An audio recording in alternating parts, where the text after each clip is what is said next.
سلامونه، وخت مو په خیر. لنډو خبرونو ته ښه راغلاست. د غازي آباد ولسوالۍ قومي مشرانو د کونړ والي سره په کتنه کې د سیمه ییزو ستونزو شریکولو سربیره په ټولنیزو او پرمختیایي برخو کې د ولایتي ادارې د همکاریو پراختیا غوښتنه وکړه.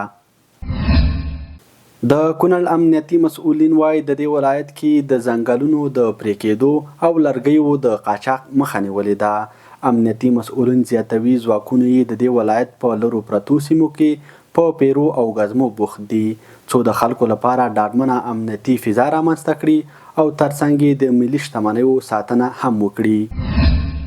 د پوهنې وزارت مسؤلین وایي د غزني مرکز اړوند په فیض محمد کاتب سیمه کې څه د پاسه 3 میلیونه افغانیو په لګښت د امام هادي په نوم د یو ښوونځي لپاره نوې ودانۍ جوړه کړه.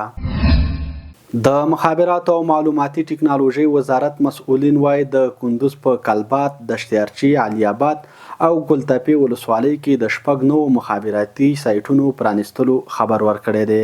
دغه وزارت په وینا کندوز کې د 2 نورو سایټونو جوړولو چارې هم روانې دي چې ډیر ژر به یې چارې بشپړې او ګټې اخیستنې ته به وسپارل شي.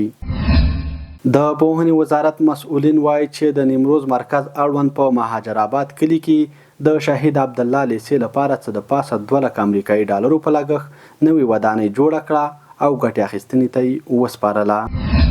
د کندهار ولایت په خاکریز ولسوالۍ کې د 18 میلیونه افغانیو په لګښت د یو چک ډیم د جوړولو چارې پیل شوې.